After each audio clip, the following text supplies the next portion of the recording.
So we are going to continue our day, and now I'm so excited because we're going to talk about this. Actually, this really on what does it mean to lead in science and technology, and we will actually focus a lot on this security. And we have invited two leaders who are a lot of experience, amazing people.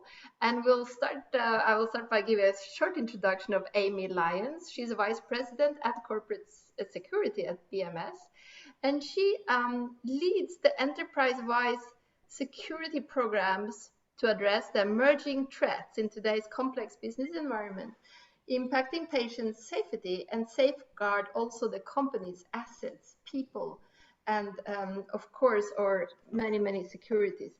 She has more than 25 years of experience from the FBI as an FBI agent. She has both a Bachelor of Science and a Master of Science degree in psychology, and she's active in various boards on the topic. So I'm so excited to hear what she has to say today. And our next speaker is Sydney Klein. She's the Chief Information Security Officer and Head of Infrastructure and Cyber at BMS as well. And she is dedicated not only to her 20 years of experience in the cybersecurity area, but she's also a very strong ally of underrepresented communities, and she dedicates a lot of her time to make sure that different backgrounds, different diversities are included. So that's one of her big passions. She's also committed to making sure that not only we create seamless digital experiences, but they have a human touch. So I'd like to asking Amy first here now, what do we do to address these emerging threats we can see in this crazy world in which we are living at the moment?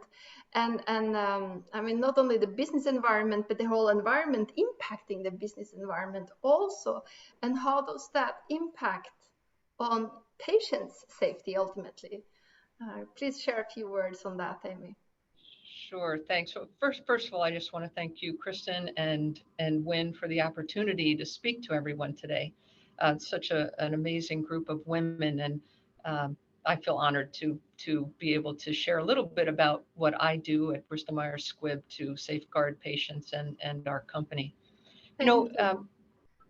Yeah, thank you.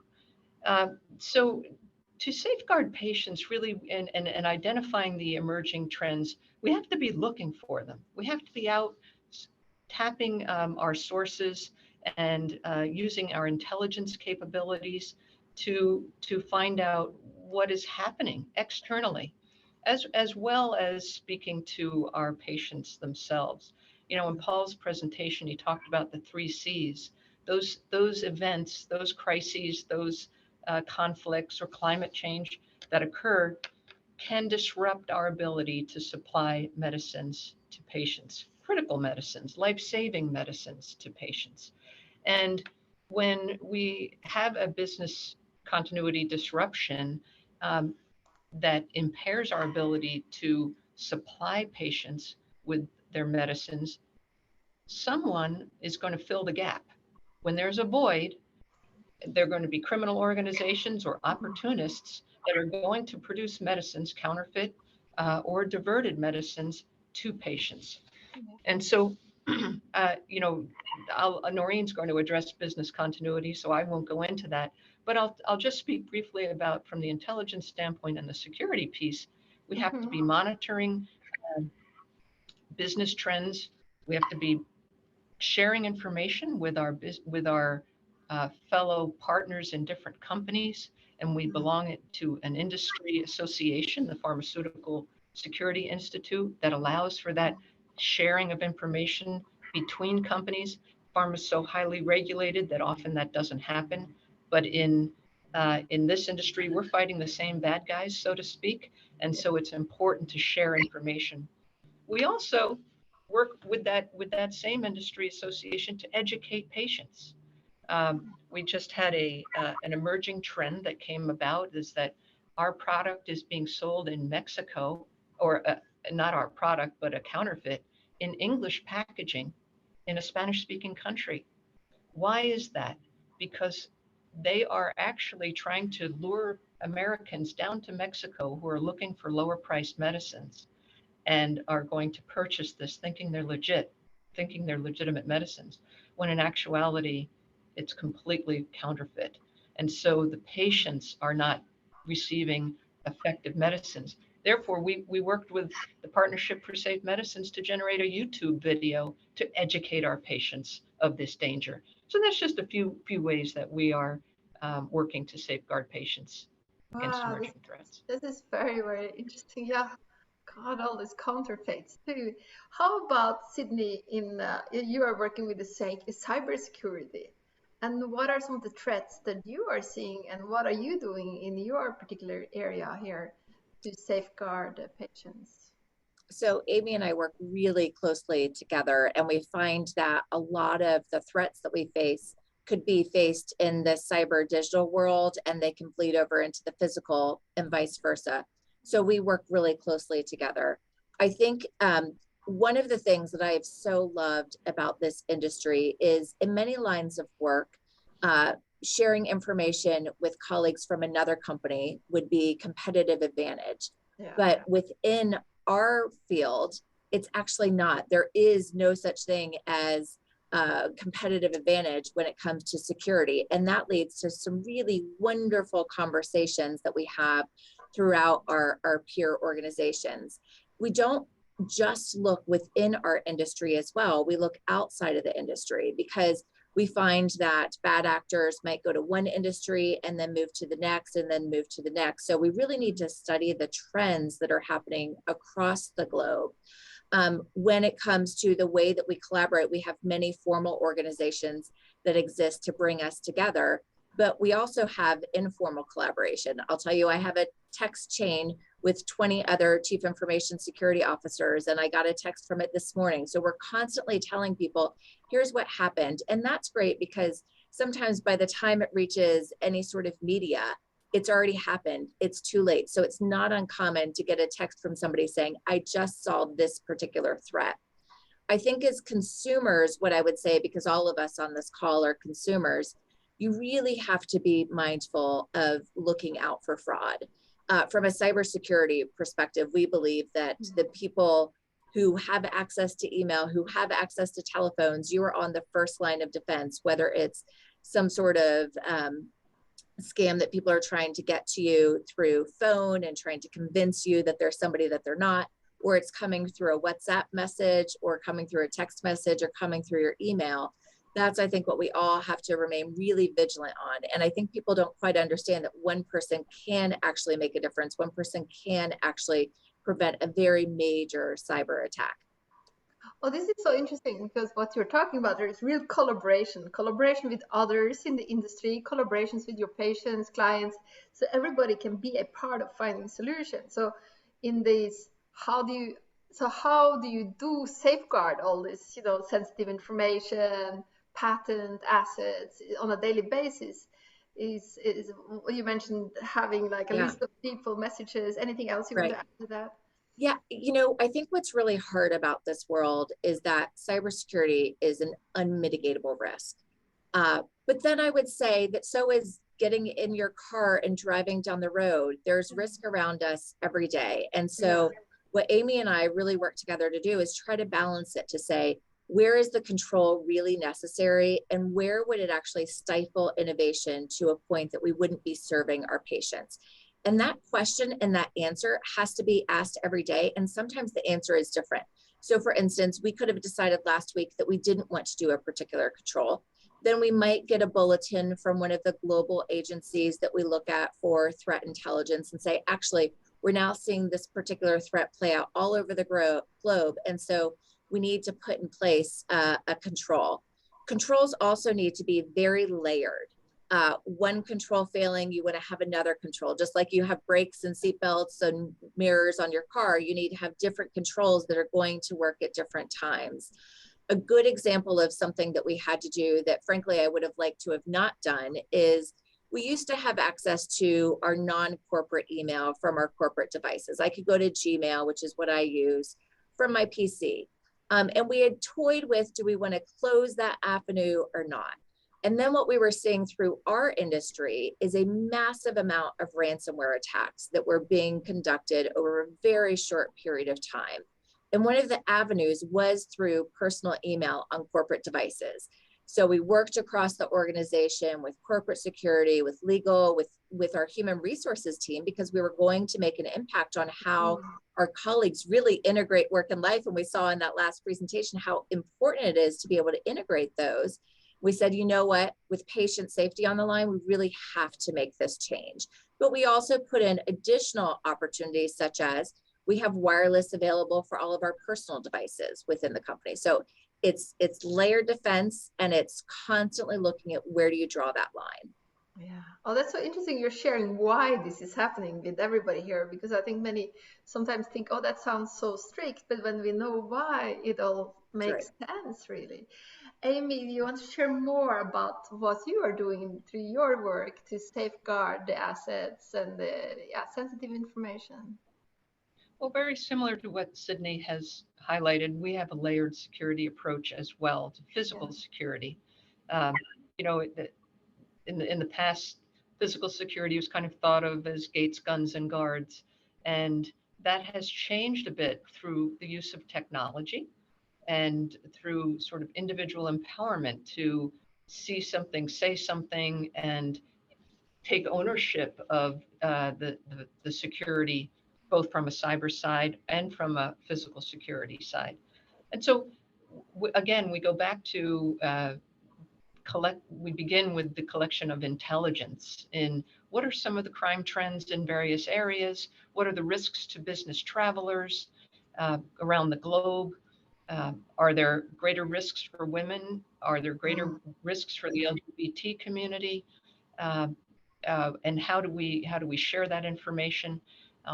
We use technology both from a physical security standpoint, everything from your simple badge in, badge out, to biometrics, to sensors around our most sensitive facilities, and that will send triggers for the use of cameras and alarms, et cetera. And as well as global messaging through our what we call our GROC, our Global Response and Operations Center, in which we're able to send security messages to various groups, whether it's a crisis management group or a particular office, or a group of individuals who reside in a particular area that have experienced some type of crisis, whether it's wildfires in California or a terrorist act in a particular geographic area. And so we're using technology, and that has not only helped, I think, inform the workforce better, but actually it's a cost savings in that we're using less living or guards, live resources, in order to maintain the safety and security of physical assets. You mentioned also this, traveling of a particular group of diversities, could be women or LGBT community and around the world. And as a global company now, and in the industry in general, what are some of the opportunities, and how can sort of grasp them and build them, this opportunity and possibilities for women? I mean, you both work in a traditionally very male-dominated part of the company and in the industry in general, worldwide, I will say. And who wants to comment first on this? What are the opportunities and possibilities for women right now? Amy, you want to start? Sure. This physical security or corporate security is traditionally a male-dominated field. I remember walking into our first industry meeting, and I looked around, and I actually took a step back because I saw a sea of white men, and it reminded me of 25 years ago when I walked into my first FBI office.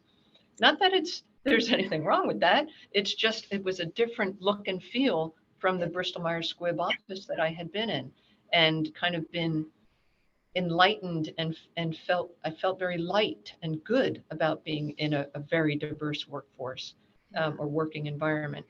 So to me, what it requires is taking deliberate action to make a change, not just rhetoric, not just sort of the nice touchy-feely, but really taking action to make change and prioritizing the value that diversity adds to the workforce and to the team.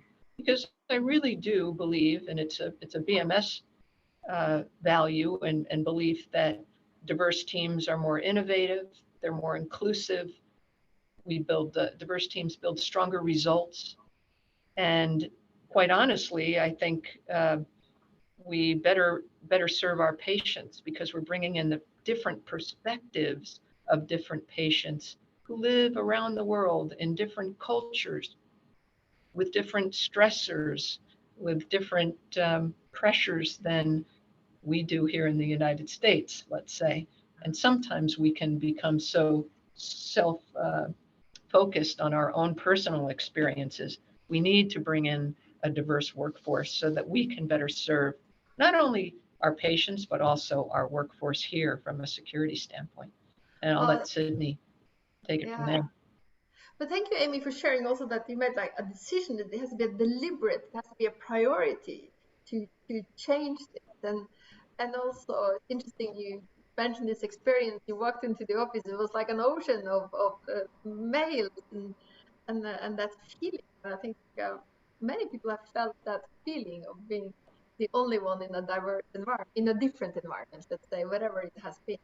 And many have that experience every day, a lot more than many others. So it's good for all of us to have that experience somehow, and then at the same time be dedicated to make a change. Yeah, I think I'll add too that our leader, and I'm in the law department, is a woman, Yeah. and she prior to me coming here, she said to the recruiter, you know, we don't have any women in corporate security. I'd like a woman to be considered, or at least be in the candidate pool for the role of head of corporate security. If she had not done that, I honestly do not believe I would have been considered for this role. Seriously considered. It took it took her to take a deliberate action. She also has instituted the D&I Diversity and Inclusion Law Department summer internship program, which clearly requires someone to bring in a diverse aspect into the law department. And she recruits not from the Harvards or Yales, but from universities or law schools that may not have the absolute top candidate, that may not be able to afford a Harvard or Yale, um, that may not be selected for a Harvard or Yale, but seeking individuals from different law schools that will also bring in a different perspective. And I've tried to Yeah. do that within the corporate security internship program as well. That's excellent examples, I think, for everybody watching and listening here to, do use these internship programs and also tell your recruiter who you like to see as a candidate. Very good point. And Sydney, can you share some of the opportunities, possibilities you see for women working in cybersecurity? Yeah, I think the cybersecurity field has just exploded. When I got into it in 1999, there were a handful of roles, and now you have organizations that have hundreds of people in those roles. There is supposedly a 3 million person shortage globally for security professionals. And what that means is we need more people. And this is a great opportunity to join. I think some of the initial jobs in this field were very, very technical. And frankly, they were behind a locked door. It was the security team is back there. They don't talk to anybody. That, I think media actually didn't do us any favors. They portrayed people who worked in cybersecurity as the hoodie who doesn't shower. And frankly, I wouldn't have wanted to be part of that. And what I've seen now is that security does take that human touch, that I have an opportunity to brief our board of directors. You don't want somebody who is doing that who doesn't enjoy talking to people. You need to be able to translate these very, very technical concepts to what does it actually mean to the business? What is the business impact of a cyber attack? So the opportunities are really endless. And I actually find that cybersecurity is almost like a microcosm of any company. For instance, I have people on my team who are excellent at project management, who are excellent at finance, who are excellent at brand and marketing, because I need to make sure everybody across our organization understands cybersecurity. It's a great field that I really look at tangential skill set. So because we have a shortage of talent in this space, when I'm working with the recruiter, like Amy said, it's really important to make sure that your recruiter knows what you're open to. One, I have never required a college degree as a minimum requirement on any job requisition since I've been at BMS, and I've actually had this practice for 15 years. I hire for potential, not past experience. Technology is changing so many times. I don't need the person to have done this same job for the last 5 years. In fact, that might tell me that that person doesn't necessarily really enjoy the growth and the journey that needs to be done here to keep up with the bad actors. I also look at what am I missing? So not, oh, I want another Sarah, she's just so amazing, but actually what do Sarah and I not have that we need to bring to the table? And finally, I think it's really important to think about diversity on the iceberg spectrum. I love the diversity iceberg. If you're not familiar with it, Google it. But essentially, there are some things that you can look at with your eyes and judge what the diversity factor is. And I would say it's becoming harder and harder to do that, but I identify as a woman. And I think I probably look like I identify as a woman. But there are a whole lot of things underneath that, whether it's where I have grown up, whether it's my perspective, whether it's I have a liberal arts degree or I'm really focused on tech. Or in my case, I really love to hire for diversity of industry. I don't want people who all came from pharma. I really want financial services because they typically see attacks sooner than us, maybe somebody from the energy sector. So that whole aspect of diversity.